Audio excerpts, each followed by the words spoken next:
Salí del edificio a las 6:15 de la tarde, como todos los martes. Bajé los 3 escalones de la entrada, crucé la acera y caminé hacia el aparcamiento donde había dejado mi coche esa mañana. Era un Peugeot 406 de color gris metalizado, matrícula de Zaragoza, aparcado en la plaza de siempre, segunda columna, fila B. Llegué hasta donde debería estar y no había nada.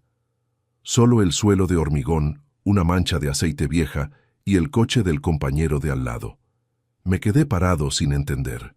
Miré a la derecha, miré a la izquierda, di la vuelta entera al aparcamiento pensando que lo había dejado en otro sitio, que me había equivocado de planta.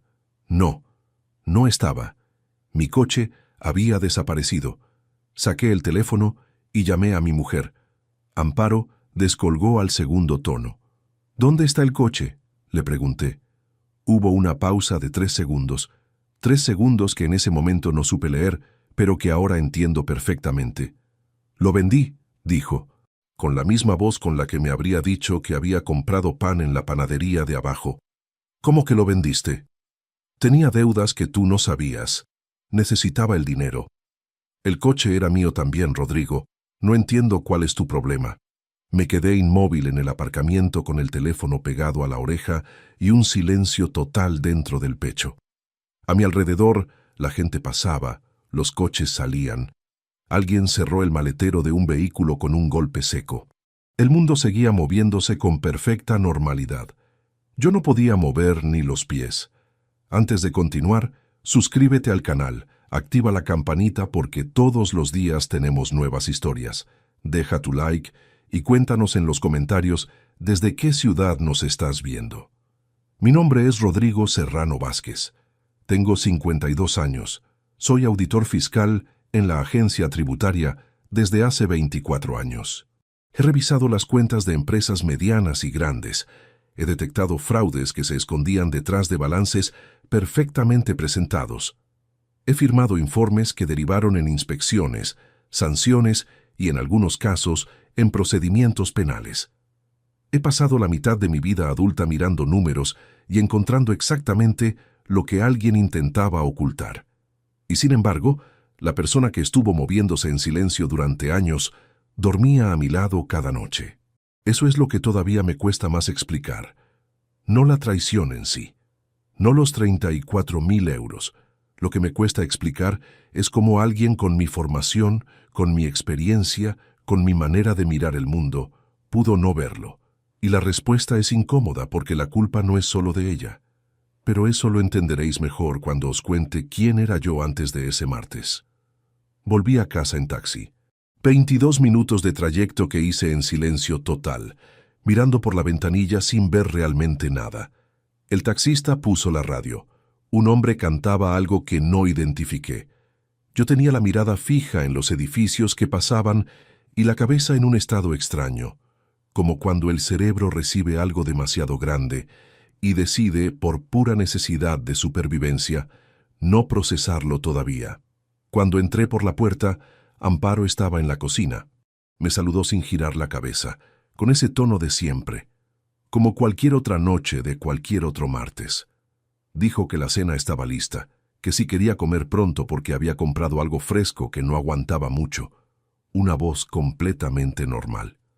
Una mujer completamente normal preparando la cena en su cocina, como si media hora antes no me hubiera dicho por teléfono que había vendido mi coche sin consultarme una sola palabra. Me senté en la silla del comedor. No dije nada durante casi un minuto entero. Ella salió de la cocina con 2 platos, los puso sobre la mesa y solo entonces me miró de frente. ¿Estás bien? No, respondí. Rodrigo, ya hablamos de esto por teléfono. No voy a estar dándote explicaciones toda la noche por algo que ya está hecho y no tiene vuelta atrás. ¿Cuánto te dieron por él? Cruzó los brazos. 8.000 euros era lo que valía en el mercado de segunda mano. ¿Y las deudas que tenías? Eran cosas de la casa. Gastos que se fueron acumulando con el tiempo. Ya está resuelto. Me levanté sin responder. Fui al dormitorio. Abrí el cajón de la mesilla donde guardaba las carpetas con la documentación bancaria. Las había dejado ahí sin revisar desde hacía 3 semanas, porque llevaba todo ese mes metido en una auditoría externa complicada que me tenía ocupado hasta las 9 o las 10 de la noche. Cogí las carpetas, todas las que había, y volví al comedor. Las abrí sobre la mesa una a una, desplegando los extractos, los avisos de cobro, las notificaciones de nuevas líneas de crédito que habían llegado al buzón durante los últimos meses y que yo, con la confianza de un hombre que cree conocer a su propia familia, no había abierto. Amparo se quedó de pie al otro lado de la mesa, observándome. Lo que encontré en aquellas carpetas no encajaba con ninguna versión de mi vida que yo creyera conocer. Había 5 tarjetas bancarias emitidas a mi nombre. 5. Yo utilizaba únicamente 2, siempre las mismas, desde hacía muchos años. Las otras 3 las estaba viendo por primera vez en ese momento. 2 créditos personales formalizados con mis datos en 2 entidades distintas. Una cuenta corriente secundaria vinculada a mi número de identificación, con movimientos regulares, que se extendían hacia atrás, mes tras mes, durante lo que parecía un período de varios años.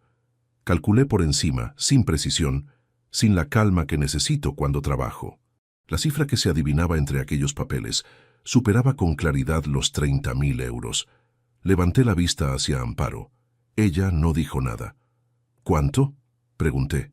Silencio. ¿Cuánto hay aquí en total, Amparo? Apartó la mirada hacia la ventana. Fuera, el sonido de un coche arrancando en la calle. Un perro ladrando a lo lejos, sostenido y tranquilo. La nevera zumbando en la cocina con ese ruido constante que uno nunca escucha hasta que todo lo demás deja de tener importancia. 34.000 euros, dijo al fin, sin levantar la voz, sin el menor rastro de vergüenza que yo pudiera detectar en su cara. 34.000 euros, todos a mi nombre. Todos contraídos sin que yo firmara nada conscientemente, sin que yo supiera nada, sin que yo hubiera dado ningún consentimiento real en ningún momento de los últimos años. Me senté otra vez. Necesitaba sentarme. 34.000 euros es una cifra que tarda tiempo en construirse. Es el precio de cosas importantes. Es, sobre todo, una cantidad que no aparece de la nada en la vida de nadie sin que detrás haya decisiones concretas, tomadas con conciencia, durante un periodo largo. Decisiones que se toman sabiendo exactamente lo que se está haciendo y calculando que la otra persona no lo va a descubrir. Esto no ocurrió de un día para otro, dije. Amparo no respondió. Esto lleva años, Amparo, años.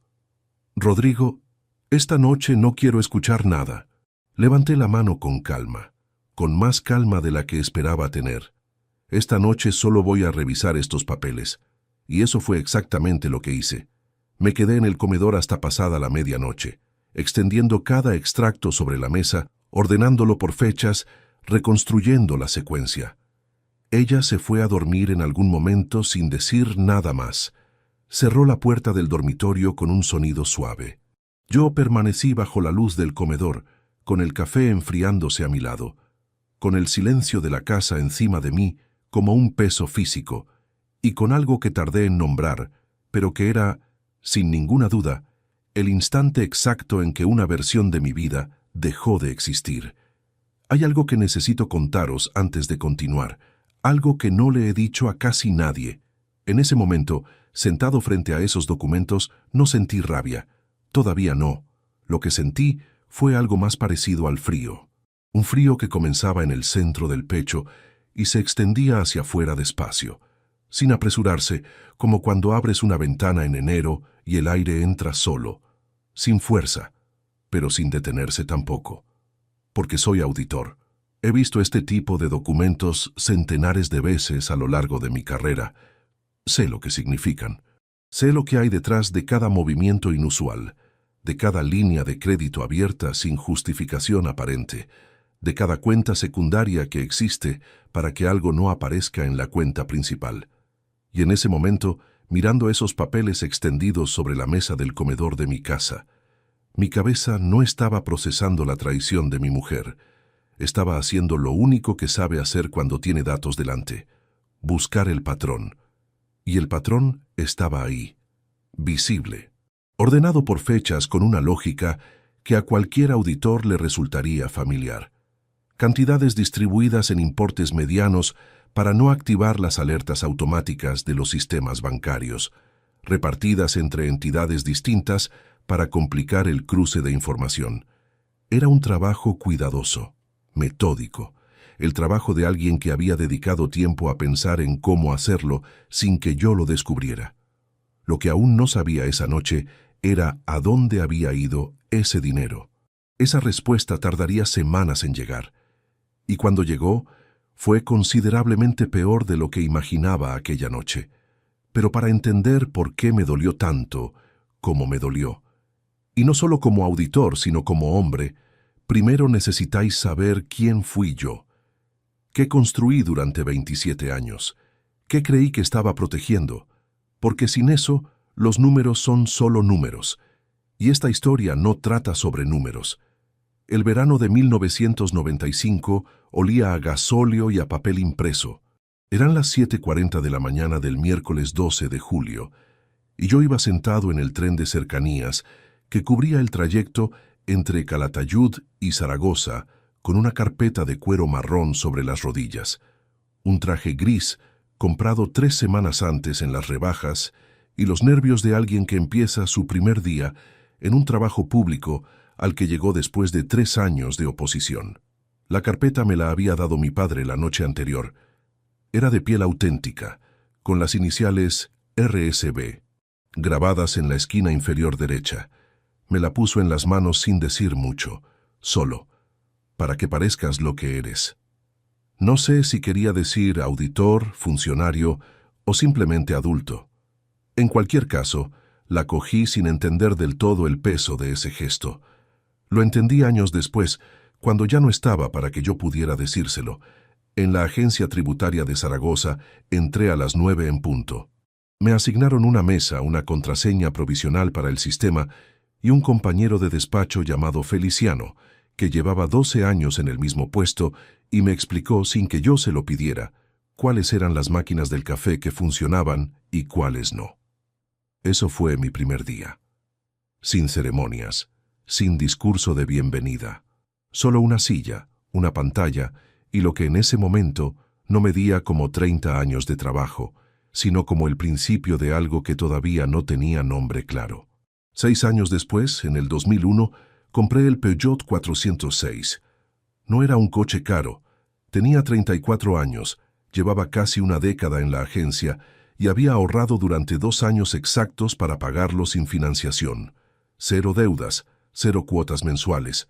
Era una norma que me había impuesto desde joven, influenciado por haber visto a mi padre batallar con préstamos que tardaban en pagarse más de lo que había tardado en pedirlos. Lo pagué con un cheque bancario en un concesionario de la avenida Goya. Gris metalizado, motor diésel, 112.000 kilómetros en el momento en que dejó de estar en mi plaza de aparcamiento. Lo cuento porque ese coche no era solo un vehículo. Era la prueba tangible de que yo hacía las cosas como creía que debían hacerse. Con orden, con paciencia, sin atajos. Amparo y yo nos casamos en octubre de 1998. Llevábamos 2 años y medio saliendo cuando lo decidimos. No fue una pedida elaborada. Estábamos cenando en casa un sábado. Ella hablaba de algo relacionado con el trabajo y en algún punto de esa conversación ordinaria me salió de dentro. Cásate conmigo. Sin anillo preparado, sin restaurante elegido de antemano. Ella se quedó callada unos segundos. Luego se rió y dijo, ya era hora. La boda fue sencilla. 42 personas en un restaurante del casco histórico, una tarde de octubre con el sol ya bajo y el frío justo comenzando. Ni ella ni yo queríamos nada ostentoso. Amparo era hija de una familia de Huesca, con pocos recursos y mucho orgullo. Y siempre tuvo claro que el dinero que no se tiene no debe gastarse en aparentar. Eso me había gustado de ella desde el principio. Ese pragmatismo tranquilo, esa manera de entender la vida sin adornos innecesarios. Durante los primeros años de matrimonio, trabajó en la administración de una empresa de transportes, contabilidad básica, gestión de facturas y nóminas. No ganaba mucho, pero era ordenada y meticulosa, y su jefa la apreciaba porque nunca había un error en sus arqueos. Cuando nació Héctor, En febrero del año 2000, decidimos entre los dos que ella dejaría de trabajar fuera durante los primeros años. Yo ganaba lo suficiente para que la familia funcionara, y ninguno de los dos quería que nuestro hijo pasara más horas en una guardería que con alguno de sus padres. Lo que no previmos, o lo que yo no preví, fue que esa decisión cambiara el reparto de responsabilidades dentro de casa de una manera que con el tiempo se volvió invisible para mí. Amparo asumió todo lo doméstico, todo, las facturas, los recibos, los extractos bancarios, las renovaciones de seguros, los contratos de suministros. Yo firmaba lo que ella me ponía delante, confiando en que si lo traía era porque estaba en orden. Era una confianza construida sobre años de comprobarlo, nunca un error, nunca una factura sin pagar, nunca una sorpresa desagradable. Mi sueldo entraba en la cuenta, y de ahí en adelante era el sistema de Amparo el que ordenaba el mundo.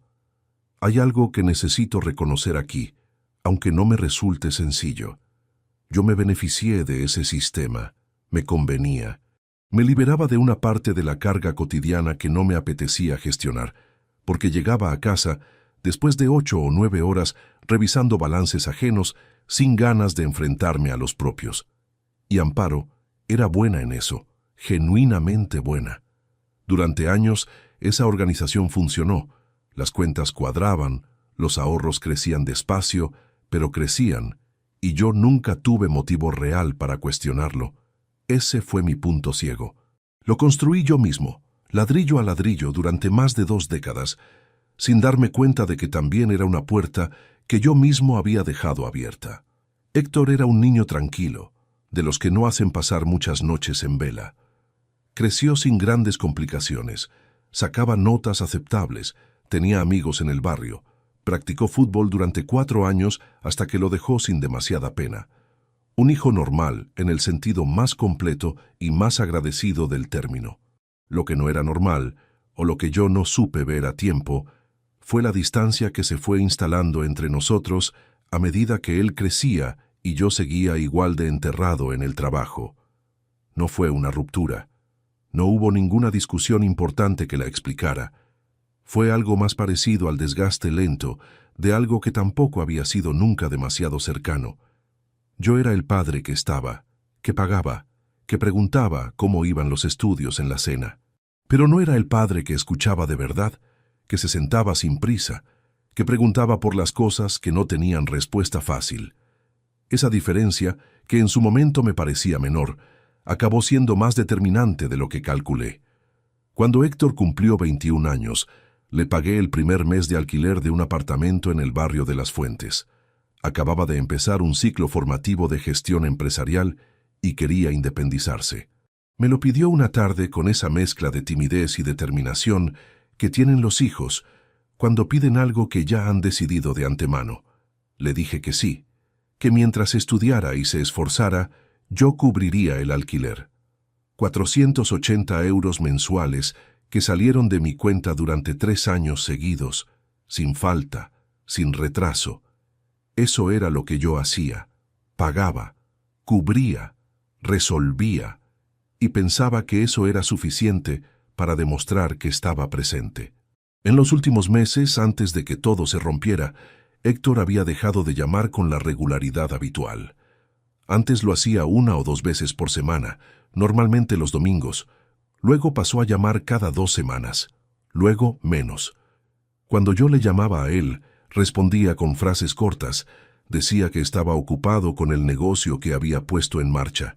Una distribuidora de material de hostelería, me había contado en una cena de enero, con esa vaguedad de quien cuenta lo justo para que no preguntes más. Yo no pregunté más. Atribuí su distancia a la independencia recién estrenada, al paso natural entre un hijo adulto y su padre cuando cada uno tiene su propia vida funcionando. Ahora sé que no era eso. Ahora sé que en esos meses en que respondía con frases más cortas y llamaba con menos frecuencia, Héctor ya conocía lo que su madre llevaba haciendo desde hacía años, y había decidido, con toda la conciencia que da tener 25 años y criterio formado, que lo que más le convenía era guardar silencio. Pero entonces yo no lo sabía. Había una costumbre en casa que nunca me llamó la atención. Amparo siempre bajaba a por el correo antes que yo. Era parte de su rutina matutina. Se levantaba, preparaba el café, y antes de que yo terminara de ducharme, ya había subido con los sobres y los había distribuido encima de la mesa de la entrada. Facturas, publicidad, correspondencia personal. Nunca le di importancia. Era su sistema, como todo lo demás en aquella casa. Pero esa noche, revisando los documentos extendidos sobre el comedor, recordé algo que había ocurrido hacía poco menos de 2 meses. Un jueves llegué a casa antes de lo habitual porque una reunión se había cancelado a última hora. El correo todavía estaba sin recoger en el buzón. Lo recogí yo. Había un sobre de una entidad bancaria que no reconocí, con mi nombre completo impreso en la ventanilla. Se lo di a Amparo sin abrirlo. Ella lo cogió con una naturalidad que ahora, en retrospectiva, tenía algo de ensayada. Lo metió entre los demás papeles y siguió con lo que estaba haciendo. Yo lo olvidé en 10 minutos. Esa noche, buscando entre todas las carpetas, ese sobre no aparecía por ningún lado. Y eso, por sí solo, era suficiente para entender que lo que Amparo gestionaba no era solo el orden doméstico. Era el perímetro de lo que yo podía y no podía ver. Un perímetro que llevaba años construyendo con paciencia, aprovechando exactamente la confianza que yo le había dado sin condiciones. Lo que todavía no sabía era que una parte considerable de ese dinero tenía el nombre de mi hijo en el destino de las transferencias. Antes de descubrir eso, ocurrió algo un fin de semana que me obligó a mirar a Héctor de una manera completamente distinta. Algo que en ese momento intenté explicarme de varias formas distintas. Pero ninguna de aquellas explicaciones era la correcta. Papá, ya te he dicho que no sé de qué me estás hablando. Héctor lo dijo sin levantar la voz, con los codos apoyados sobre la mesa del comedor y la mirada fija en algún punto entre su taza y el mantel. Era el sábado siguiente a la noche de los extractos. Habían quedado para comer, como hacíamos de vez en cuando, sin ocasión especial. Amparo había preparado lentejas y había comprado pan de pueblo en la panadería de la esquina. Todo tenía el aspecto de un sábado cualquiera, en una familia cualquiera. Yo no había dicho nada todavía de lo que había encontrado esa semana. Necesitaba tiempo para ordenar la información antes de moverme en ninguna dirección, pero sí había mencionado, de forma casual y deliberadamente vaga, que quería revisar mejor las cuentas domésticas durante los próximos meses. Nada concreto. Nada que delatara que ya sabía algo. La reacción de Héctor no fue casual. Se tensó. No de forma exagerada, no de la manera en que lo hace alguien que no tiene nada que ocultar y simplemente no entiende de qué se habla. Fue una tensión contenida, la de alguien que lleva tiempo esperando una frase parecida y tiene preparada una respuesta que suena a improvisación porque ha sido demasiado ensayada. Solo digo que voy a ponerme al día con los papeles de casa, repetí, con el mismo tono neutro. Nada del otro mundo. Claro. Cogió el vaso de agua. Lo bebió despacio. Normal. Amparo desde la cocina no dijo nada, pero dejó de moverse durante esos segundos. El ruido de los cubiertos contra la olla se detuvo un instante y luego volvió a empezar, como si hubiera pulsado pausa y luego play. Eso fue lo primero que registré ese sábado. No fue lo único. 3 horas antes de que Héctor llegara a comer, había ocurrido algo que cambió la dirección de todo lo que vendría después. Eran las 9:20 de la mañana. Amparo había salido a hacer la compra. Yo estaba todavía en pijama, con el café recién hecho, cuando escuché el ruido del buzón en el portal. Bajé descalzo, en zapatillas, sin pensar. Era un sábado tranquilo. No esperaba nada importante. Había 4 sobres. 3 eran publicidad y el recibo del seguro del hogar. El cuarto era de una entidad financiera que no reconocí de inmediato, con el membrete de una empresa de gestión de créditos al consumo. Mi nombre completo aparecía en la ventanilla. Rodrigo Serrano Vázquez. Sin error, sin confusión posible. Lo abrí ahí mismo, de pie junto al buzón con el café esperándome arriba. Era un aviso de deuda en periodo ejecutivo, una tarjeta de crédito emitida a mi nombre con un límite de 4.000 euros, con un saldo pendiente de 2.840 euros acumulado en pagos aplazados durante 11 meses. La dirección de envío de los extractos mensuales era la de una oficina de correos de un distrito distinto al nuestro. Una dirección de apartado postal que yo nunca había autorizado, que no figuraba en ningún contrato que yo recordara haber firmado. Subí despacio. Me senté frente al café. Lo miré sin beberlo durante un tiempo que no supe calcular. Guardé el sobre en el bolsillo interior de mi chaqueta, que estaba colgada detrás de la puerta del dormitorio. Cuando Amparo volvió de la compra 20 minutos después, yo estaba sentado a la mesa de la cocina con el periódico abierto en una página que no había leído. ¿Bajaste tú a por el correo?, preguntó. Lo dijo mientras dejaba las bolsas sobre la encimera, de espaldas a mí. Sí, aproveché cuando bajé a tirar algo. Una pausa brevísima, apenas perceptible. ¿Había algo? El seguro del hogar y publicidad. Siguió colocando la compra sin girarse. Yo noté que sus hombros, que habían estado ligeramente tensos durante esos 2 segundos, volvieron a su posición habitual. Un detalle tan pequeño que cualquier otra persona, en cualquier otra circunstancia, no lo habría visto. Yo lo vi, y en ese momento entendí que llevaba mucho tiempo sin mirar a las personas que tenía cerca con los mismos ojos que usaba en el trabajo. Ese fue el primer momento en que estuve a punto de que todo se rompiera antes de tiempo.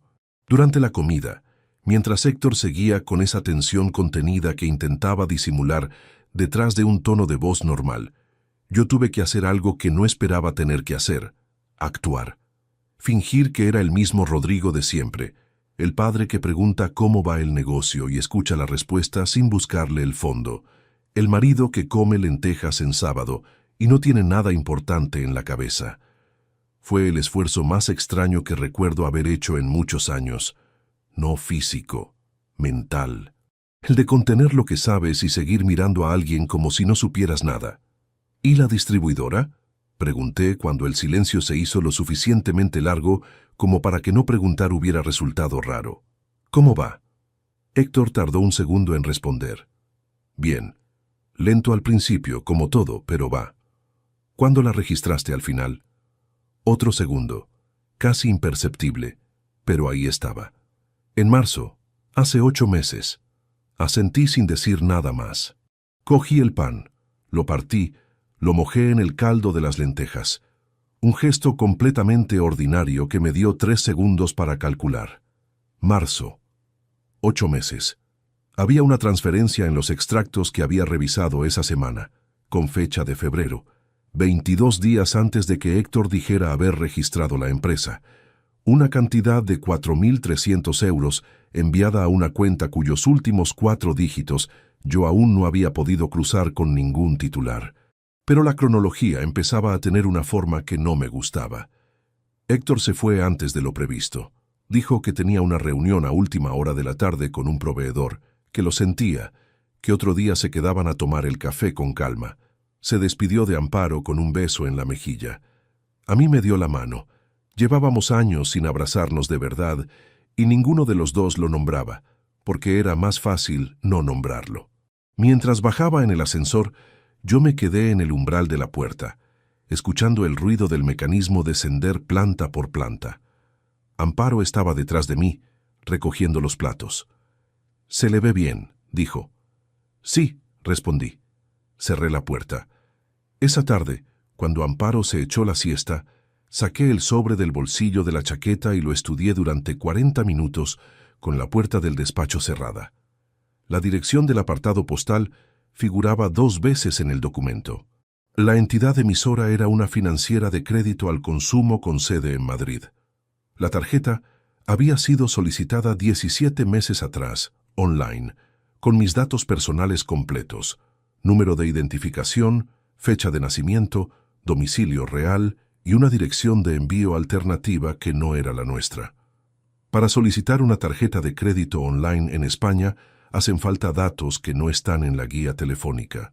Hace falta el número de identificación fiscal, la fecha de nacimiento, los datos bancarios de la cuenta donde se domicilian los cargos, alguien que tiene acceso constante a esa información, que convive con ella, que gestiona el correo y los documentos de casa, no necesita robarla, solo necesita usarla en el momento en que la otra persona no está mirando. Me levanté, fui al baño, me miré en el espejo durante unos segundos, con el agua fría del grifo corriendo, sin llegar a mojarme la cara.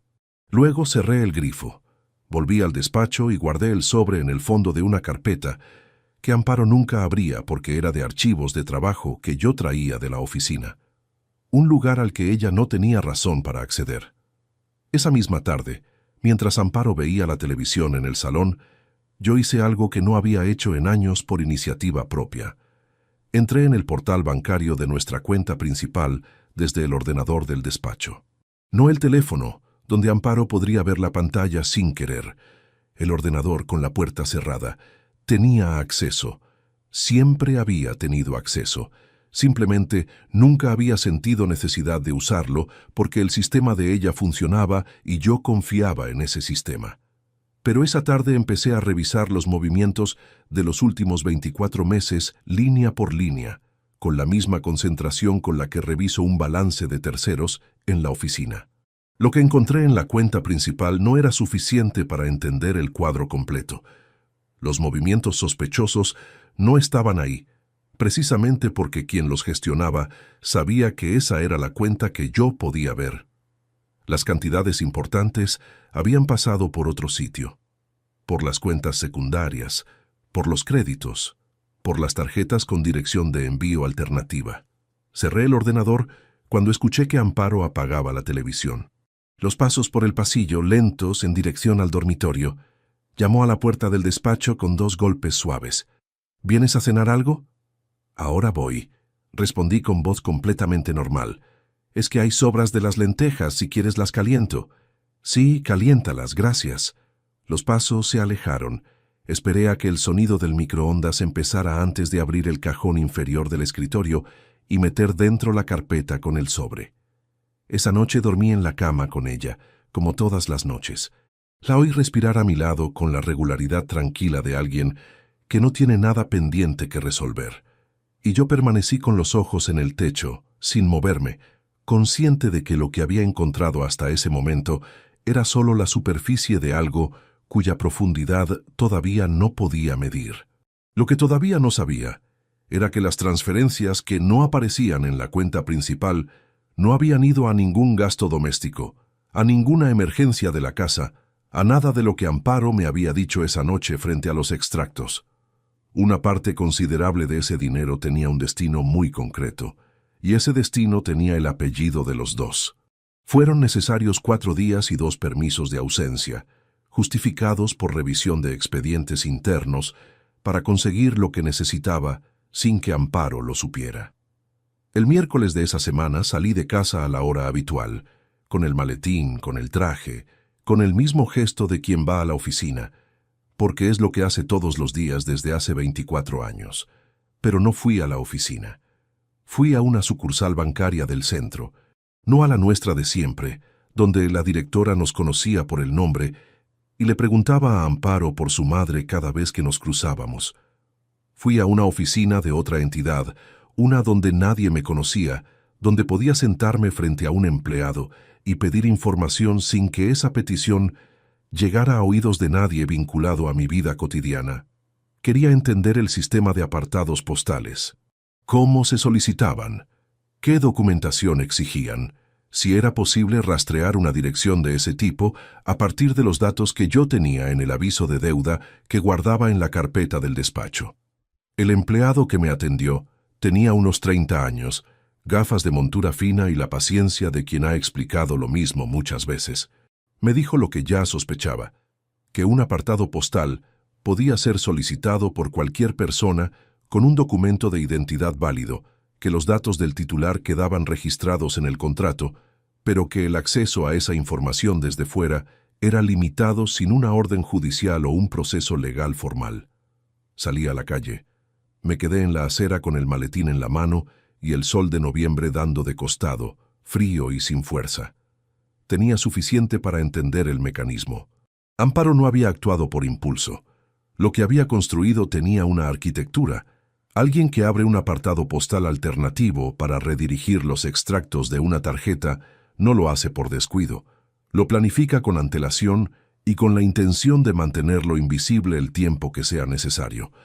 Esa misma tarde, ya en la oficina, pedí a mi compañera Remedios que me cubriera 2 horas con la excusa de un dolor de cabeza persistente.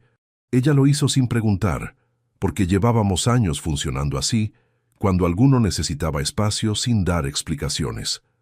Me encerré en el despacho pequeño que usamos para revisiones confidenciales, saqué de la carpeta todo lo que había recopilado hasta ese momento y empecé a construir el cuadro completo con lo que tenía sobre la mesa. 5 tarjetas de crédito, 2 préstamos personales, una cuenta corriente secundaria, un apartado postal con dirección alternativa para los extractos, un periodo que, por las fechas que aparecían en los documentos, se extendía hacia atrás al menos 5 años, y una venta de vehículo cuyos 8.000 euros habían desaparecido en algún punto de ese sistema sin que yo hubiera recibido un solo céntimo. Tomé una hoja en blanco y empecé a anotar cifras, no para recordarlas, porque mi memoria con los números es fiable desde hace décadas. Lo hice porque escribirlas me ayuda a verlas de otra manera, a distanciarme lo suficiente para analizarlas como lo que son en una auditoría. Datos, no mi vida, no mis años, no mi confianza destruida. Datos con fechas, importes y patrones. El patrón era legible desde el primer vistazo. Las cantidades nunca superaban los 3.000 euros por operación. Nunca. Estaban distribuidas de forma irregular en el tiempo, evitando la periodicidad fija que activa las alertas automáticas en los sistemas bancarios. Se habían utilizado 3 entidades distintas para repartir el riesgo de detección entre distintos registros. Era exactamente la estructura que yo habría señalado en un informe como indicador claro de ocultación deliberada y sostenida.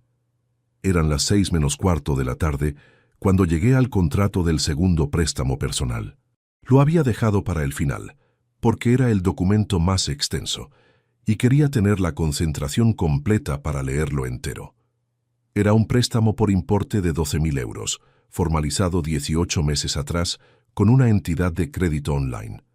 El tipo de contrato que puede gestionarse íntegramente por Internet sin necesidad de acudir a ninguna oficina física, con firma electrónica mediante código enviado al teléfono móvil del solicitante. Empecé a leerlo desde la primera línea. Condiciones generales, tabla de amortización, datos del titular, mis datos. Todo perfectamente rellenado con la información exacta que cualquier persona que conviviera conmigo conocería sin esfuerzo. Llegué a la página 3, y ahí me detuve. Al final del contrato, junto al espacio reservado para la rúbrica del titular, había una firma manuscrita, el tipo de firma que se exige como confirmación adicional cuando la identidad no puede verificarse por otros medios. Una firma que se suponía mía. La observé durante varios segundos sin moverme. No era mi firma. Era una imitación cuidadosa, trabajada, que a primera vista podría pasar ante alguien que no la conociera. Pero yo llevo firmando documentos desde los 21 años. Conozco cada rasgo de mi propia rúbrica con la misma certeza con que conozco el sonido de mi propia voz. El ángulo de inclinación, el bucle cerrado en la S inicial, la manera en que el trazo final se interrumpe siempre en el mismo punto, con la misma presión, desde que empecé a hacerlo en la universidad. Esto no lo tenía. Tenía la forma general, el volumen aproximado, la extensión correcta, pero no tenía los detalles que solo aparecen cuando alguien ha firmado exactamente igual durante 30 años consecutivos.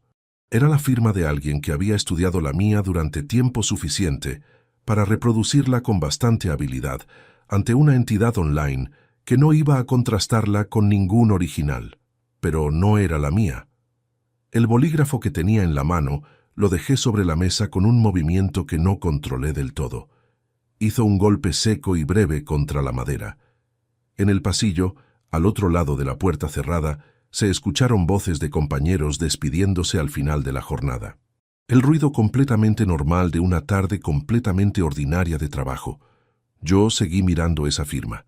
Falsificación de rúbrica en un contrato financiero. En España eso no es una irregularidad administrativa, es un delito tipificado, tiene artículo en el Código Penal, tiene pena de prisión, tiene consecuencias concretas y documentadas. Lo sé porque he colaborado en procedimientos que lo incluían como agravante. Lo sé porque conozco exactamente la diferencia entre un error contable cometido por negligencia y un acto deliberado con intención de causar perjuicio económico a un tercero identificado, y lo que tenía delante era, sin ningún margen razonable de duda, un acto deliberado. Guardé el contrato en la carpeta junto al resto, doblé la hoja de anotaciones en 4 y la metí en el bolsillo interior de la chaqueta.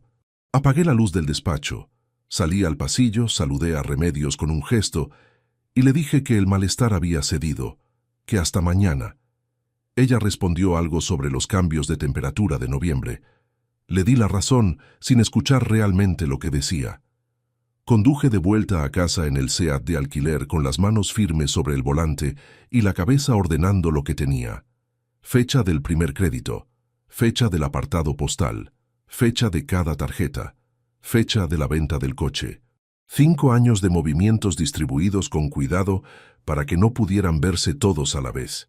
La arquitectura de alguien que no actuó por desesperación puntual, sino por un sistema construido con paciencia y mantenido con disciplina. Lo que seguía sin tener era el destino final del dinero. Conocía la cantidad total, conocía el período, conocía el método. Pero los 34.000 euros habían salido de las cuentas secundarias y de los créditos hacia lugares que los documentos que yo había conseguido hasta ese momento no terminaban de revelar con claridad. Había transferencias a cuentas cuyos titulares no figuraban en los papeles que tenía.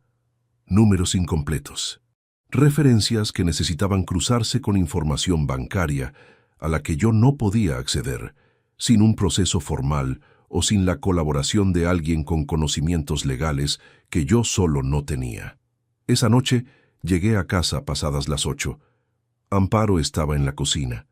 Olor a ajo, a tomate reducido, a algo que llevaba tiempo al fuego. Una cena completamente normal que olía exactamente igual que centenares de cenas anteriores en esa misma cocina. «Llegas tarde», dijo sin girarse. «Tráfico en el Paseo de la Independencia. Ya sabes cómo se pone a esta hora.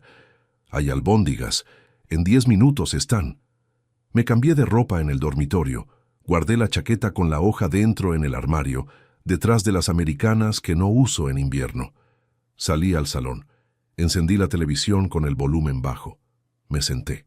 Cenamos hablando de cosas sin peso. El vecino del cuarto, que seguía dejando el carro de la compra en el rellano, una antigua compañera de Amparo que había llamado para quedar antes de Navidad, que el frío de noviembre ese año llegaba antes de lo habitual. Yo respondía lo suficiente para mantener la conversación en movimiento. Lo suficiente para que ella no tuviera ningún motivo para mirarme de otra forma. Cuando terminamos y ella fue a la cocina a recoger, me dirigí al despacho con el pretexto habitual de revisar correos pendientes. Encendí el ordenador. Abrí los archivos escaneados y añadí las anotaciones de esa tarde. Entonces, escuché sus pasos en el pasillo, más rápidos de lo habitual. La puerta del despacho se abrió antes de que yo pudiera reaccionar. Amparo se detuvo en el umbral, miró la pantalla. Yo tenía los archivos abiertos, con los nombres de los documentos perfectamente legibles desde donde ella estaba. 3 segundos.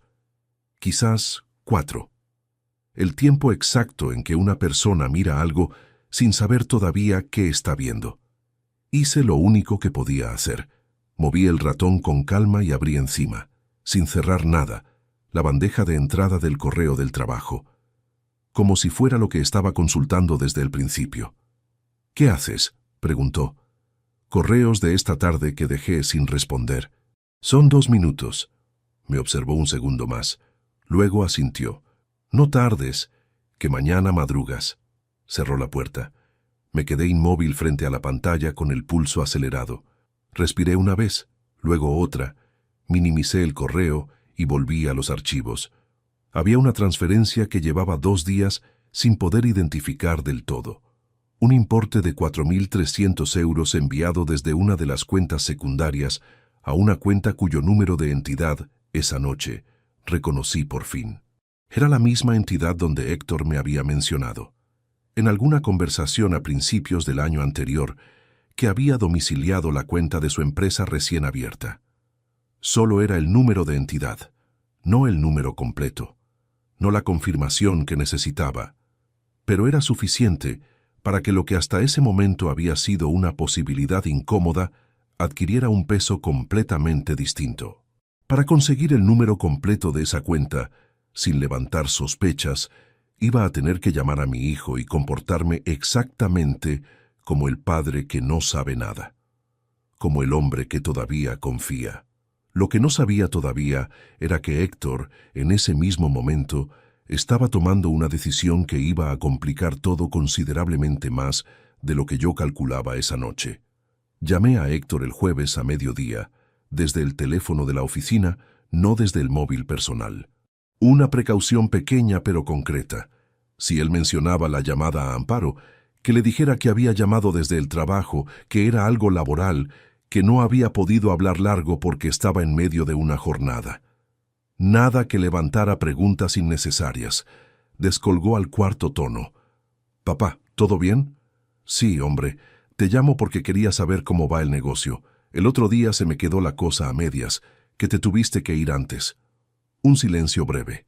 El tipo de silencio que quien no tiene nada que ocultar no produce. «Va bien, poco a poco.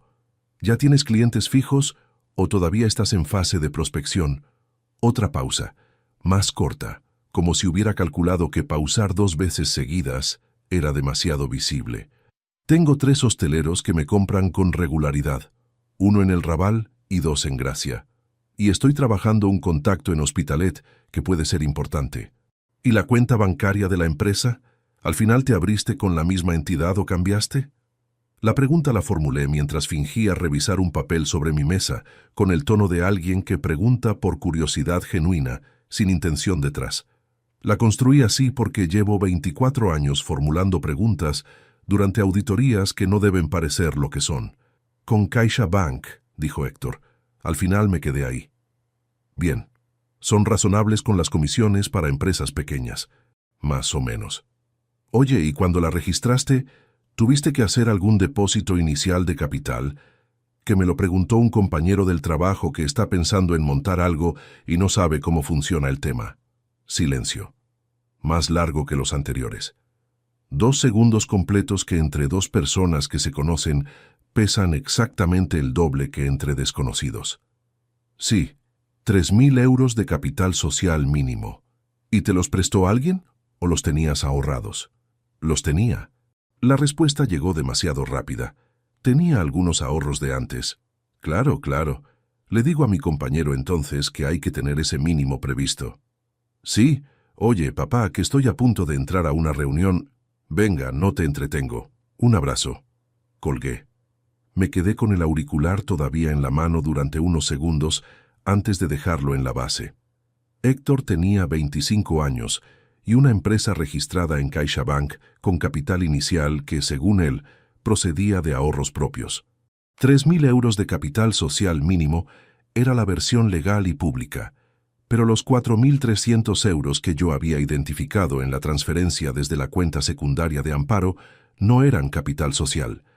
Eran una cantidad distinta, enviada en una fecha diferente, hacia un número de cuenta de CaixaBank cuyo titular todavía necesitaba confirmar con documentación formal. Me lo había confirmado él sin saberlo. El número de entidad que yo había reconocido en el extracto coincidía con CaixaBank. Héctor acababa de decirme que su empresa estaba domiciliada precisamente ahí. No era la confirmación plena que necesitaba para actuar, pero era la pieza que cerraba la lógica del patrón de una manera que ya no admitía interpretaciones alternativas razonables.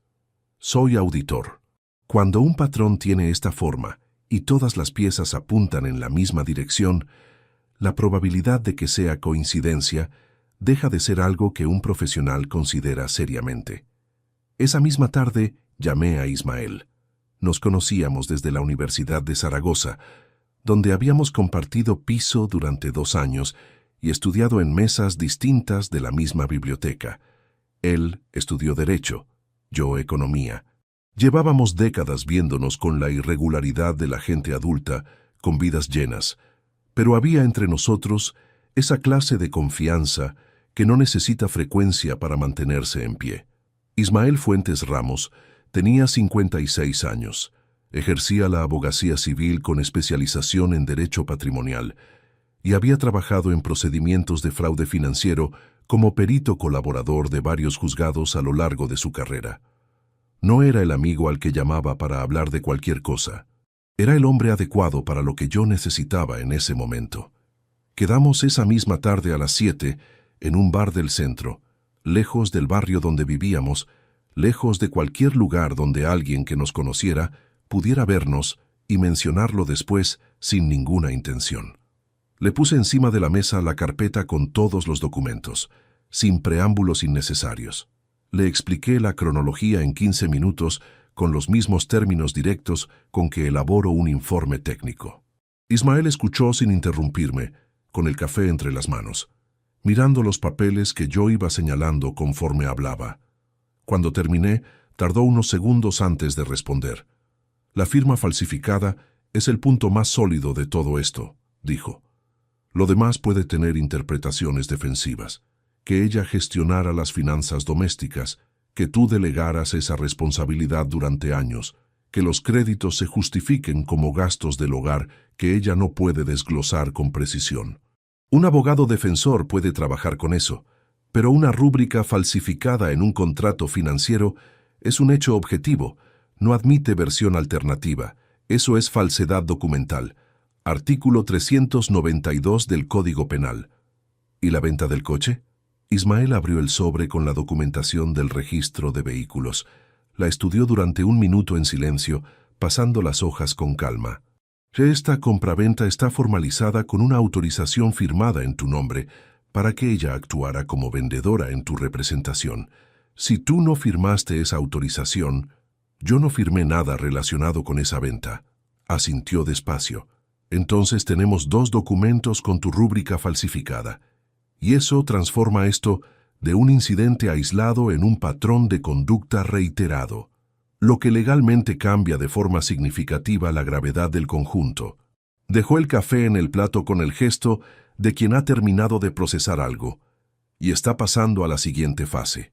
Necesito que me autorices formalmente como tu representante legal, y necesito que antes de hacer nada oficial, consigamos confirmar el destino completo de las transferencias, que todavía no tienes identificadas del todo, porque si una parte de ese dinero fue a tu hijo, eso abre una dimensión adicional que hay que gestionar con criterio antes de presentar ninguna denuncia. ¿Por qué con criterio? Porque si Héctor recibió ese dinero siendo consciente de su procedencia, puede tener responsabilidad como beneficiario de fondos obtenidos fraudulentamente. Y eso es una decisión que tú tendrás que tomar, si quieres que tenga consecuencias legales para él también, o únicamente para ella. Son 2 caminos distintos con resultados distintos. Me quedé callado unos segundos, mirando el fondo del vaso. Dame una semana, dije, para tener los datos completos. Una semana. Ismael me sostuvo la mirada con la franqueza de alguien que puede permitirse no suavizar lo que va a decir. Y cuando esto arranque, Rodrigo, no hay marcha atrás cómoda. Así que cuando decidas moverlo, que sea porque tienes completamente claro qué quieres que ocurra al final. No qué quieres evitar, qué quieres que ocurra. Le estreché la mano al salir del bar y caminé hasta el coche de alquiler en el frío limpio de noviembre. 12 minutos de trayecto de vuelta. En esos 12 minutos, organicé los pasos siguientes con la misma metodología con que estructura un plan de auditoría. Primero los datos que faltan, luego las acciones para conseguirlos, luego el orden en que cada movimiento debe ejecutarse para no contaminar los anteriores. Llegué a casa a las 9 menos cuarto. Amparo estaba en el salón con la televisión encendida. Me saludó sin levantar la vista de la pantalla. Fui al dormitorio a quitarme el traje, y mientras lo hacía noté que el cajón de la mesilla de noche el de mi lado, estaba ligeramente más abierto de lo que yo lo había dejado por la mañana. 1 centímetro, quizás 2. Nada que pudiera afirmar con certeza absoluta. Nada que fuera prueba de nada por sí solo. Pero lo noté. Guardé el traje con cuidado, me cambié de ropa y volví al salón. Me senté en el sillón. Amparo cambió de canal sin decir nada. La televisión emitió el sonido de un programa de entrevistas. ¿Cenamos algo? Lo que haya, no tengo mucha hambre. Hay queso y embutido en la nevera. Perfecto. Se levantó hacia la cocina. Escuché cómo abría el frigorífico. Dejaba las cosas sobre la encimera. El sonido del cuchillo contra la tabla de cortar. Sonidos completamente ordinarios en una noche completamente ordinaria. Y sin embargo, mientras los escuchaba, tenía en la cabeza una sola cosa que no conseguía dejar de procesar. Cuando le había preguntado a Héctor si alguien le había prestado el dinero del capital inicial, la pausa había durado 2 segundos. 2 segundos en que mi hijo de 25 años había calculado qué versión resultaba más segura y había elegido decir que tenía ahorros propios. No había dicho que no recordaba bien, no había dicho que era complicado de explicar. Había elegido una mentira específica, concreta, sin fisuras aparentes. Eso requería que supiera exactamente de dónde había venido el dinero, y requería que creyera que yo no tenía ninguna manera de saberlo. Lo que Héctor todavía no sabía era que Ismael estaba ya oficialmente en el caso, y que la semana siguiente, cuando me presentara ante él con el número de cuenta completo de su empresa, cruzado contra los extractos de su madre, no iba a haber versión alternativa que resistiera 10 minutos de preguntas directas. Lo que yo todavía no sabía era que 3 días después, sin avisar, Héctor aparecería en casa, y que lo que traía consigo iba a obligarme a tomar una decisión en tiempo real para la que no tendría ningún margen de preparación. El timbre sonó a las 7:10 de la tarde del sábado. Rodrigo estaba en el despacho, con la carpeta abierta sobre el escritorio, cuando el sonido lo detuvo en seco. Amparo había salido 40 minutos antes a casa de una amiga del barrio. No esperaban a nadie. Se asomó al interfono. La voz de Héctor llegó con una estática leve desde el telefonillo, con ese tono de quien dice algo que suena casual pero ha pensado de antemano. «Soy yo. Pasaba por aquí y se me ocurrió subir un momento. Si estás». Rodrigo cerró la carpeta, la metió en el cajón inferior del escritorio, giró la llave y se la guardó en el bolsillo del pantalón. Todo en 12 segundos. Luego pulsó el botón de apertura. «Sube». Esperó en la puerta del piso. Escuchó el ascensor llegar, las puertas abrirse, los pasos de su hijo por el pasillo.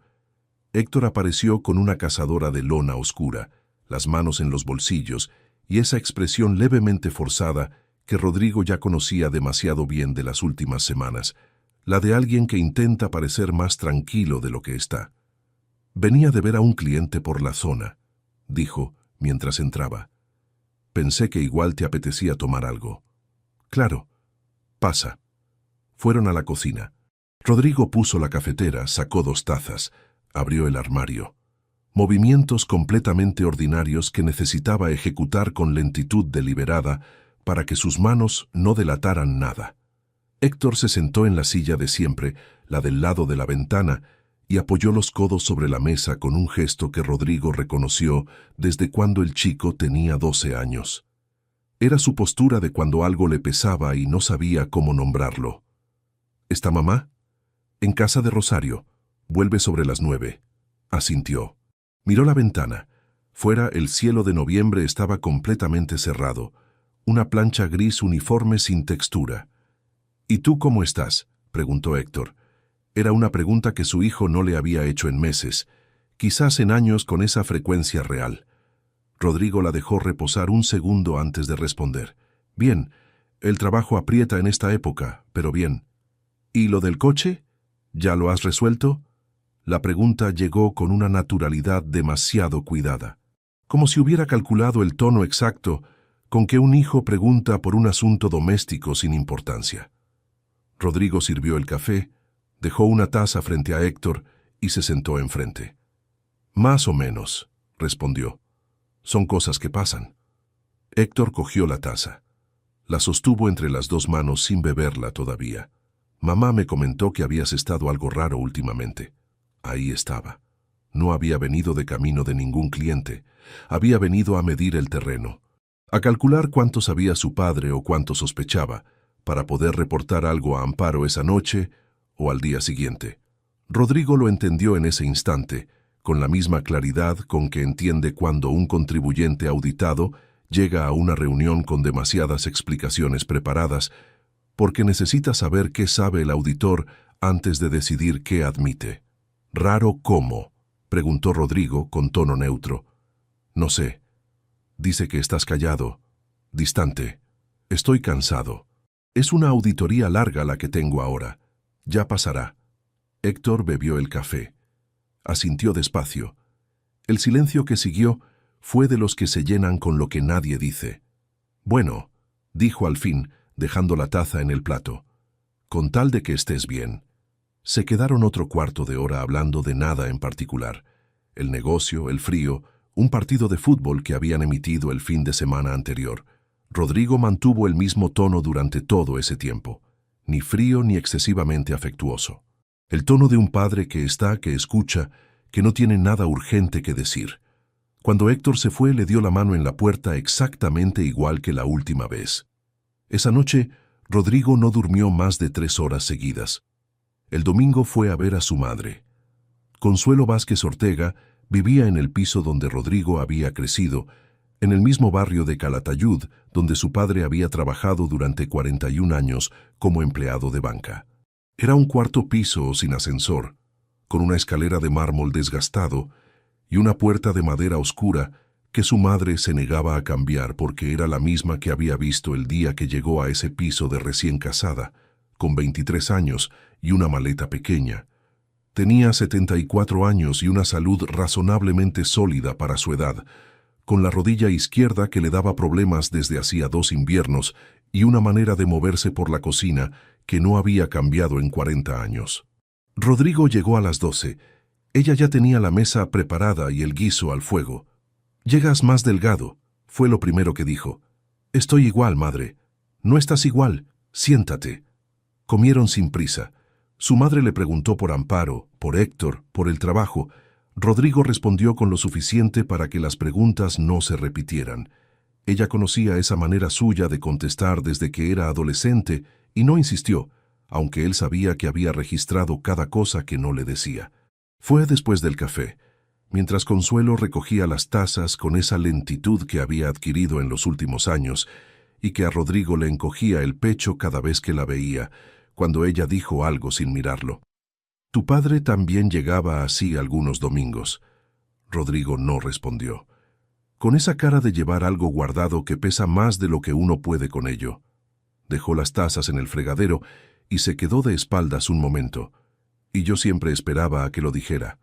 A veces lo decía. Otras se lo quedaba y ya. «Madre, no te estoy preguntando nada». Se giró y lo miró con esa tranquilidad que tienen las personas que han vivido lo suficiente para no necesitar urgencia. «Solo te digo que tu padre trabajaba mucho, demasiado, muchas veces, y al final lo que uno recuerda no es el trabajo, ni los años que pasaron, es si estabas presente cuando tenías que estar». Rodrigo sostuvo su mirada durante unos segundos, luego miró la mesa. Había algo incómodo en esas palabras, no porque fueran hirientes, sino porque eran exactas. Durante años había confundido proveer con estar, había firmado cheques y pagado facturas y resuelto problemas materiales, creyendo que eso era suficiente para ser el padre y el marido que debía ser.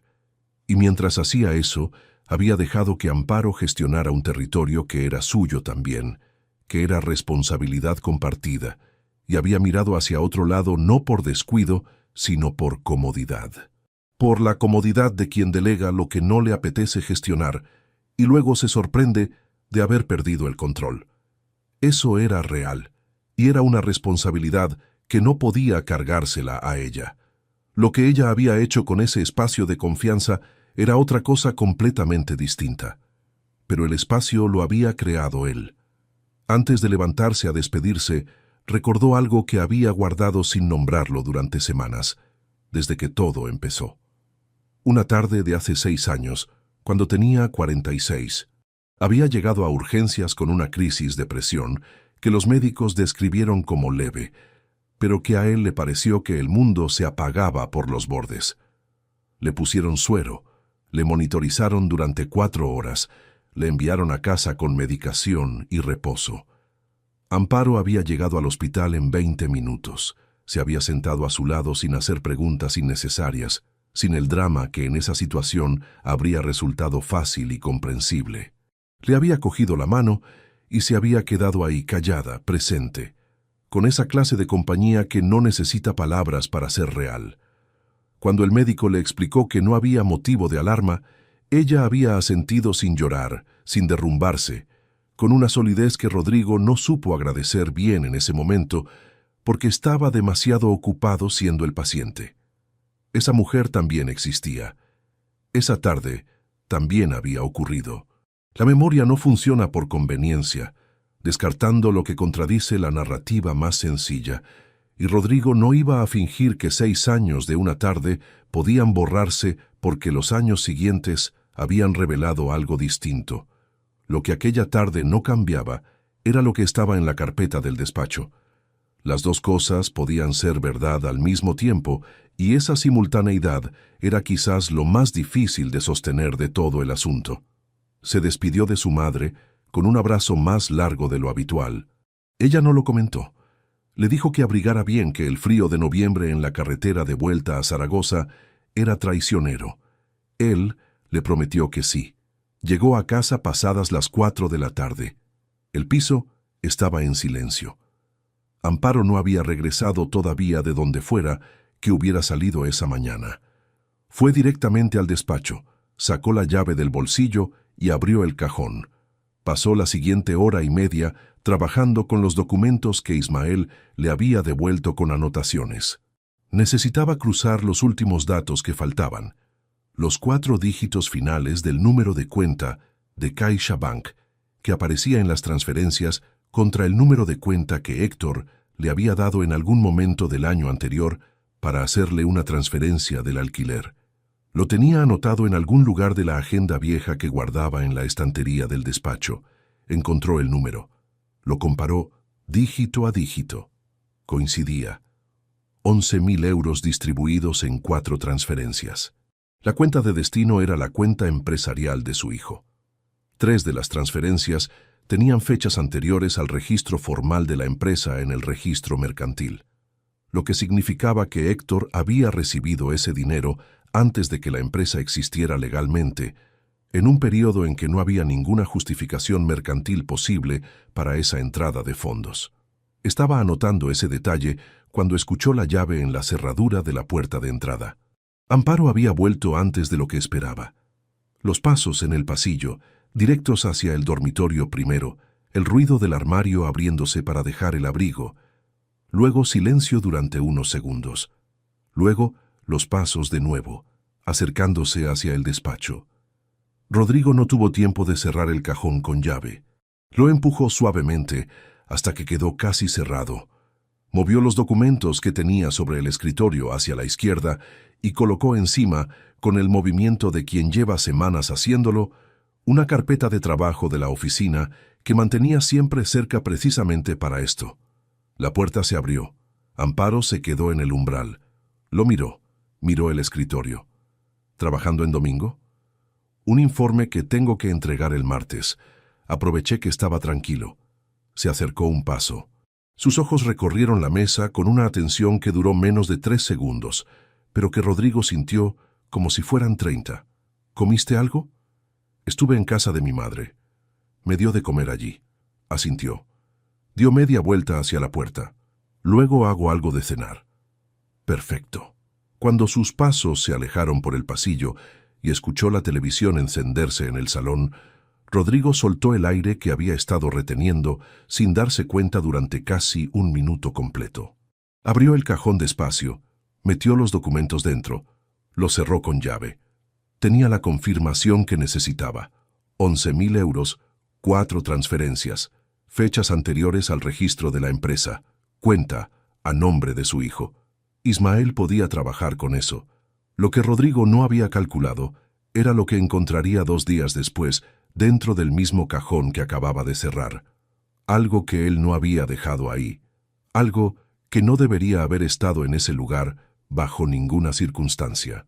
Y que cambiaba por completo lo que pensaba saber sobre cuánto había entendido Amparo de lo que él estaba haciendo. El martes por la mañana, antes de salir hacia la oficina, Rodrigo abrió el cajón del escritorio con la misma llave de siempre. El mecanismo giró con normalidad. El cajón se deslizó hacia afuera sin resistencia, pero antes de que sus ojos llegaran a los documentos, algo detuvo su mano. La carpeta azul estaba en el lado derecho del cajón. Rodrigo la había dejado en el lado izquierdo. No era una diferencia mayor. Era un desplazamiento de unos 15 centímetros. El tipo de detalle que alguien que registra un espacio con cuidado puede producir sin notar que lo ha alterado, porque confía en que la otra persona no recuerda con exactitud cómo lo dejó. Rodrigo recordaba con exactitud cómo lo había dejado. Sacó la carpeta. La abrió encima del escritorio con las manos completamente quietas. Los documentos estaban todos, cada uno en su sitio, en el orden en que él los había colocado. Nada faltaba. Pero encima del primer folio, con una caligrafía que reconocía desde hacía 27 años, había una nota escrita a mano en un trozo de papel cuadriculado arrancado de un bloc. 6 palabras. Podemos resolver esto entre nosotros. No era una amenaza, no era una confesión, era una propuesta. La de alguien que ha comprendido que el terreno está desplazándose bajo sus pies y necesita redirigir la situación antes de que abandone el espacio donde todavía puede controlarla. Rodrigo la leyó 2 veces. La dejó sobre el escritorio. Miró el reloj. Eran las 8:15 de la mañana. Cogió el teléfono y llamó a Ismael. «Hay que moverlo esta semana», dijo cuando su amigo descolgó, sin preámbulo, sin contexto adicional. Ismael llevaba días suficientes en esto para entender de inmediato. ¿Qué ha ocurrido? Ha accedido al cajón, tiene copia de la llave o encontró la manera de abrirlo. Ha revisado los documentos. Un silencio breve al otro lado. ¿Ha dicho algo de forma directa? Una nota, 6 palabras. Dice que podemos resolver esto entre nosotros. Eso es una negociación anticipada, respondió Ismael. Quiere llegar a un acuerdo privado antes de que intervenga cualquier instancia externa, lo cual confirma que sabe perfectamente que lo que hay en esa carpeta es suficiente para que lo haga. Exacto. Tienes todo escaneado fuera de esa casa, en la nube desde hace una semana. Esta tarde me traes los originales, que estén en mi despacho antes del jueves. Aunque desaparecieran todos los papeles físicos de ese cajón, tenemos los documentos, pero prefiero no depender de ese margen. Quedaron a las 6. Rodrigo llegó al bufete con la carpeta dentro del maletín de siempre, sin nada en el exterior que lo distinguiera de cualquier otra tarde de trabajo. El despacho de Ismael olía a papel acumulado y a café que llevaba horas en la cafetera, exactamente igual que la primera vez que Rodrigo había estado allí, más de 2 décadas atrás, cuando su amigo acababa de abrir el bufete y las estanterías todavía no llegaban al techo. Ismael revisó los documentos durante 40 minutos. Rodrigo esperó sentado frente a la mesa, con el café que la secretaria le había traído sin preguntar, enfriándose sin que él lo tocara. «Bien», dijo Ismael al fin, cerrando la última carpeta con un gesto pausado. «Tenemos 2 rúbricas falsificadas en contratos financieros. Tenemos la autorización de venta del vehículo con una firma que no es tuya. Tenemos las transferencias a la cuenta empresarial de Héctor en fechas previas al registro mercantil, con los extractos que las acreditan. Y tenemos el apartado postal con dirección alternativa que demuestra que la ocultación fue deliberada desde el principio. Esto no admite interpretaciones ambiguas. Tiene nombre legal en cada uno de sus componentes. ¿Tienes la denuncia redactada? Desde el viernes. Solo necesito tu firma y una fecha». Rodrigo dio la fecha. Viernes. Cena en casa. Amparo y Héctor presentes. Ismael como testigo. ¿Quieres que esté dentro o fuera? Dentro. Sentado a la mesa. No como letrado en ese momento, solo como persona que presenció lo que ocurrió y puede dar fe de ello si fuera necesario. Ismael asintió despacio. ¿Presentamos la denuncia antes o después de la cena? Después. Quiero que lo vean extendido sobre la mesa primero, que no puedan decir que hubo un malentendido, que no entendieron bien, que las cosas no eran como parecían. Primero lo ven, luego presentamos. Esa noche, de vuelta en casa, Rodrigo llamó a Héctor desde el teléfono del salón mientras Amparo estaba en el baño. Una llamada corta, con el tono de cualquier otro miércoles de cualquier otro mes. El viernes ceno en casa. Me gustaría que vinieras. Hace tiempo que no coincidimos una noche tranquila los tres. Al otro lado el silencio de siempre. 2 segundos que ya no necesitaba analizar para saber lo que significaban. ¿Pasa algo? No pasa nada. Solo me apetece cenar con mi hijo. ¿Puedes venir sobre las 9? Sí. Un segundo de pausa más. A las 9 estoy. Colgó justo cuando escuchó que el baño se abría. Amparo salió al pasillo con el cabello recogido y ese aspecto de las noches ordinarias que Rodrigo había visto miles de veces. ¿Hablabas con alguien? Con Héctor. Le he dicho que venga a cenar el viernes. Ella lo miró antes de responder. 1 segundo. Quizás 2. ¿Para qué? Para cenar. Hace semanas que no nos vemos los 3 juntos. Se levantó del sillón. Pensé que te alegraría. Amparo no respondió de inmediato, luego dijo, «Está bien», y se fue hacia el dormitorio. Rodrigo permaneció de pie en el salón, escuchando sus pasos hasta que dejó de oírlos. Luego fue a la cocina, bebió un vaso de agua apoyado en la encimera y contó mentalmente los días que faltaban. El momento que estuvo a punto de deshacer todo llegó al día siguiente, jueves al mediodía. Rodrigo había vuelto a casa a recoger unos expedientes de trabajo que había olvidado. Amparo estaba en el salón, de pie, con los brazos cruzados y una postura que no era exactamente de confrontación, pero tampoco era la de alguien que está tranquilo. «Rodrigo, necesito que hablemos». Él dejó el maletín en la entrada. Se giró con el gesto de siempre. «Ahora no puedo, tengo que volver en 20 minutos». Son 5 minutos. 4 palabras que podían abrir todo lo que él necesitaba que permaneciera cerrado hasta el viernes. Si Amparo ponía sobre la mesa lo que sabía que él sabía, tendría que responder. Y si respondía antes de tener a Ismael presente, antes de que el contexto estuviera controlado, cedía la ventaja que llevaba semanas construyendo con una precisión que no podía permitirse desperdiciar en un momento no elegido. «El viernes hablamos», dijo, con una calma que le costó más de lo que esperaba mantener. «Con Héctor también, los 3 juntos». Amparo frunció levemente el ceño. «¿Por qué con Héctor? Porque es familia, y porque lo que tenemos que hablar nos afecta a todos». El silencio que siguió duró 4 segundos. El zumbido constante de la nevera en la cocina. Un autobús frenando en la calle de abajo. Los segundos transcurriendo en un espacio donde ninguno de los dos decía lo que realmente estaba pensando. «Está bien», dijo Amparo por fin, con una voz que no tenía miedo declarado, pero que había perdido algo de la consistencia que había tenido en los días anteriores. Rodrigo recogió los expedientes del despacho, se aseguró de que el cajón ya vacío estuviera cerrado por hábito y salió por la puerta con el mismo paso de cualquier otra tarde. En el ascensor, bajando a la calle, respiró despacio. Había aguantado 30 segundos frente a ella, con la conversación más peligrosa de las últimas semanas a punto de ocurrir, y la había desplazado 24 horas sin dar ninguna información, sin levantar la voz, sin cometer ningún error que dejara rastro. 24 horas. Solo eso.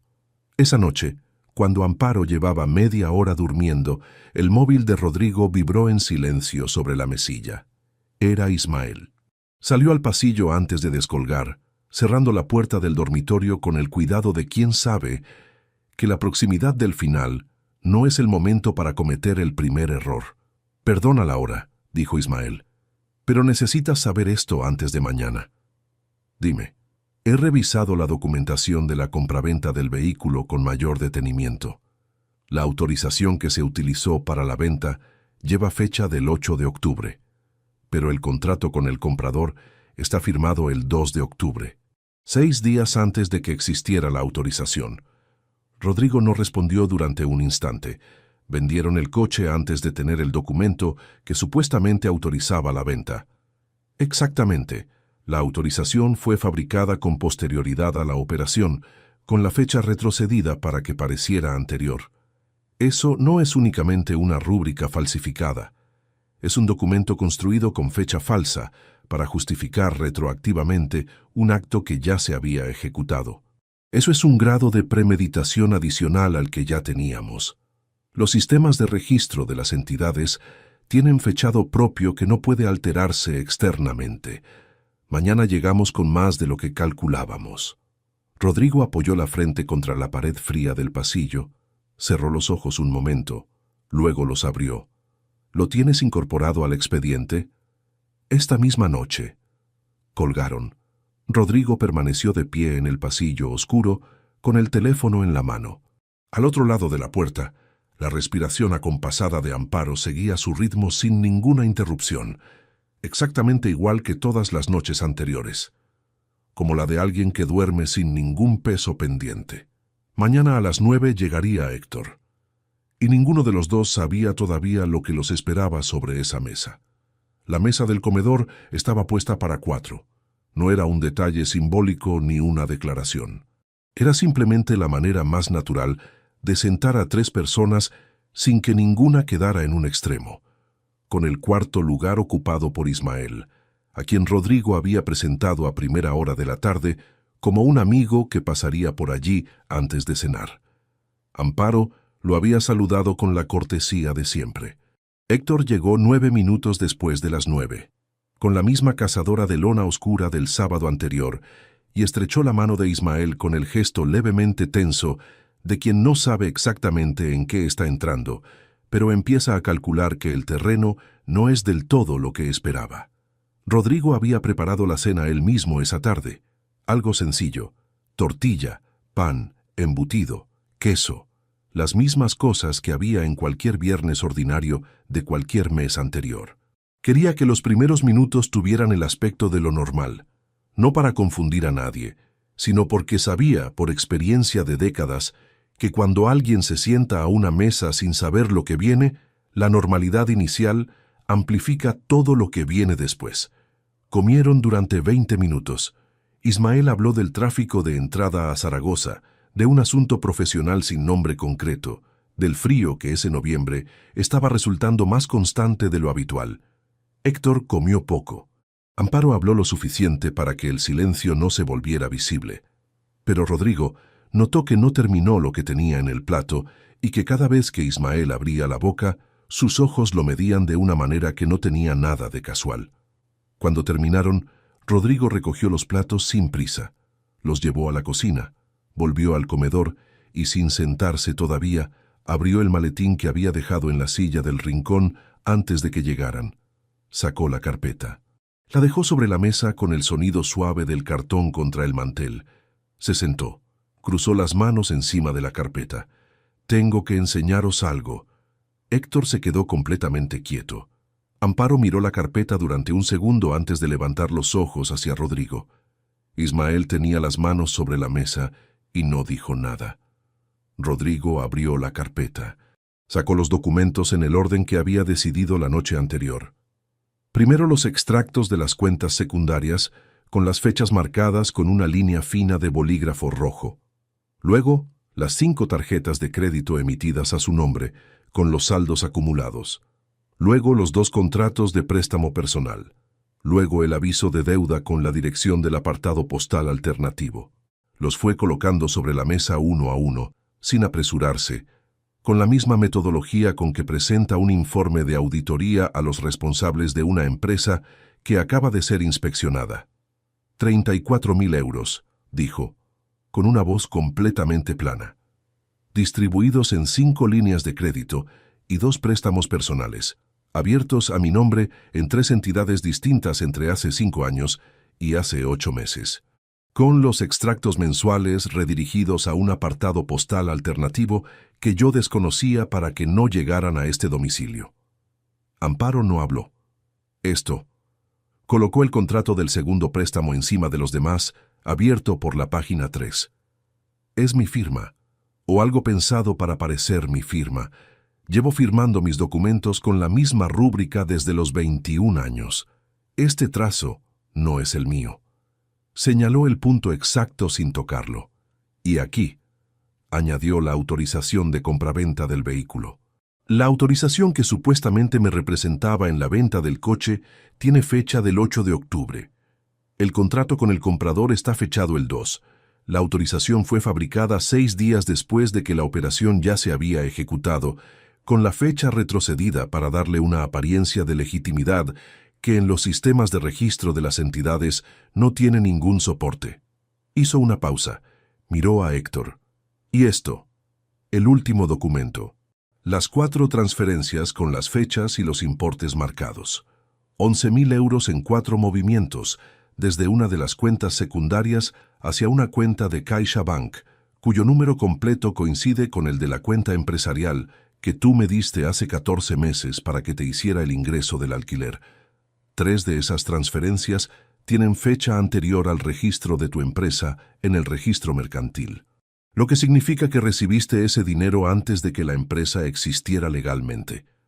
Héctor no levantó la vista de los documentos. Héctor. Rodrigo esperó a que su hijo lo mirara. Tardó 4 segundos. Ese dinero no era de tu madre, era mío, obtenido con mis datos, con mi firma falsificada, con mi nombre en contratos que yo no suscribí. Y tú lo sabías. El silencio que siguió era de la clase que no tiene fondo. El ruido lejano de un coche en la calle, la nevera en la cocina. Nada más. Amparo habló primero. Rodrigo. La voz salió con una calma que no era exactamente serenidad, sino el último recurso de alguien que todavía intenta manejar la situación desde dentro. Esto puede resolverse sin llegar a más. Puedo devolver el dinero. Puedo explicar. Ya me dejaste una nota diciéndome que podíamos resolver esto entre nosotros. La interrumpió sin subir el tono. Esa propuesta llegó cuando encontraste los documentos en el cajón que habías abierto sin mi permiso. No fue una oferta de honestidad. Fue una maniobra para detener lo que ya estaba en marcha. Amparo abrió la boca, la cerró. ¿Por qué?, preguntó Rodrigo, sin rabia declarada, con la voz de alguien que lleva semanas cargando esa pregunta y necesita depositarla en algún lugar. 27 años. ¿Por qué no me lo dijiste? Ella tardó en responder. Cuando lo hizo, la voz tenía algo diferente, menos calculada, más cansada. Porque no había manera de decirte que tenía deudas sin que lo convirtieras en un informe. Sin que pasaras semanas analizando cada gasto, cada decisión, como si fuera una empresa que estabas auditando. Contigo, todo tiene que ser perfecto. Todo tiene que cuadrar. No hay espacio para equivocarse. Rodrigo la escuchó hasta el final sin interrumpirla. Eso no justifica una firma falsificada, dijo. Eso no justifica 5 años de ocultación deliberada. Lo que acabas de describir es un problema de comunicación entre 2 personas. Lo que hiciste tú es otra cosa, y tú sabes perfectamente la diferencia. Amparo no respondió. Héctor habló entonces, con la voz tensa de alguien que ha estado preparando una frase durante los últimos 10 minutos y la suelta antes de que el silencio lo obligue a algo peor. Yo solo acepté lo que ella me ofreció. No sabía exactamente de dónde venía. Rodrigo lo miró durante un momento largo. Héctor. La voz no tenía dureza, tampoco condescendencia. Tenía la planitud de alguien que ha decidido decir lo exacto y nada más. Tú sabías que ese dinero no era de ella, que ella no tenía un negocio, ni una herencia, ni ninguna fuente de ingresos propia que justificara esas cantidades. Y lo aceptaste, eso no es ignorancia, es una elección. El silencio de su hijo fue la única respuesta. Y en ese silencio, en ese segundo en que Héctor no encontró nada con qué rebatir lo que acababa de escuchar, Rodrigo vio algo que no esperaba ver. No era desafío. Era reconocimiento enterrado debajo de una capa de orgullo que no sabía cómo quitarse de encima. Su hijo sabía perfectamente lo que había hecho. Lo había sabido desde el principio. Ismael habló por primera vez desde que Rodrigo había abierto la carpeta. El lunes por la mañana presentaré una denuncia por falsedad documental y uso fraudulento de identidad ante el juzgado de instrucción. Los documentos están en mi despacho, copiados y fechados. Si hay voluntad de llegar a un acuerdo económico reparatorio antes de que el procedimiento avance, esa vía existe, pero no depende de esta mesa. Depende de lo que ocurra a partir del lunes. Amparo lo miró. Luego miró a Rodrigo. ¿Has pensado en lo que esto significa para todos? ¿Para Héctor? Sí, respondió Rodrigo. Lo he pensado durante semanas. Se levantó. Recogió los documentos en el orden inverso en que los había desplegado, con la misma calma. Los introdujo en la carpeta. Cerró la solapa. Miró a Héctor una última vez. Mañana cancelaré la transferencia mensual. Las tarjetas que tienes vinculadas a mi cuenta quedarán inactivas antes de medianoche. El lunes recibirás un mensaje con lo que necesitas saber. Héctor no respondió. Tenía la mirada en la mesa. Rodrigo recogió el maletín, introdujo la carpeta dentro y se dirigió hacia el pasillo. Pasó por delante del comedor sin detenerse. Cogió el abrigo del perchero de la entrada. Abrió la puerta. No se giró. Bajó a la calle. El frío de noviembre era limpio y directo, sin el peso sofocante del piso que dejaba atrás. Caminó hasta el coche de alquiler. Lo abrió, se sentó. Puso las manos sobre el volante sin arrancar todavía. El mensaje que envió a Héctor 2 días después tenía 3 frases. Sin encabezado afectuoso, sin insultos, sin explicaciones adicionales. El apoyo económico queda cancelado desde hoy. Si en algún momento decides ser honesto sobre lo que ocurrió, podremos hablar. Hasta entonces no tenemos nada que resolver. No hubo respuesta esa noche, ni la siguiente. El procedimiento judicial avanzó durante los meses siguientes con la lentitud característica de los procesos civiles con derivación penal. Ismael gestionó cada fase con la precisión que Rodrigo le había conocido desde los tiempos de la universidad. Amparo contrató representación legal. Hubo negociaciones, periodos de espera, documentación adicional solicitada por el juzgado. El acuerdo económico reparatorio se firmó 7 meses después. Devolución íntegra de los 34.000 euros en un plazo de 18 meses, con el patrimonio conyugal como garantía. La denuncia penal quedó en suspenso, condicionada al cumplimiento del acuerdo. En la primavera de ese año, cuando el primer pago de la restitución ingresó en su cuenta, Rodrigo destinó 8.000 euros a una cosa concreta. Fue a un concesionario del barrio de Delicias. No el mismo donde había comprado el primero en el 2001, porque ese ya no existía. Pero había un Peugeot 406 de segunda mano en el escaparate, gris metalizado, motor diésel, con la carrocería en un estado que indicaba que alguien lo había cuidado durante años, con la misma norma con que él gestionaba las cosas que le importaban, sin descuidos, sin atajos. No lo compró por nostalgia. La nostalgia habría sido comprar algo que representara lo que fue. Esto era distinto. Era recuperar algo que le habían quitado sin preguntarle, con dinero que un juez había determinado que le pertenecía, en un acto completamente libre de cualquier permiso o negociación o firma que no fuera la suya. Lo pagó con un cheque bancario. Conduciendo de vuelta a casa por la avenida Goya, con el volante del mismo modelo entre las manos después de demasiados meses sin él, no pensó en Amparo ni en Héctor, ni en los 34.000 euros, ni en los 7 meses de proceso. Pensó en su padre, en la carpeta de piel marrón con las iniciales grabadas, en la frase que le había dicho la noche antes de su primer día, para que parezcas lo que eres. Durante 24 años, Rodrigo Serrano Vázquez había revisado las cuentas ajenas con una precisión que pocas personas podían sostener bajo presión. Lo que no había revisado con suficiente atención eran las suyas propias, no los números, las personas. Eso también tenía un precio que ningún acuerdo judicial devuelve, porque no figura en ningún extracto y no puede cuantificarse por extenso ni anotarse en ninguna columna de ningún balance.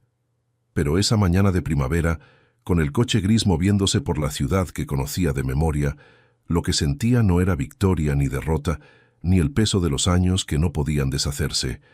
Era algo más parecido al aire que entra por una ventana cuando por fin decides abrirla, sin fuerza, sin apresurarse, pero sin detenerse tampoco.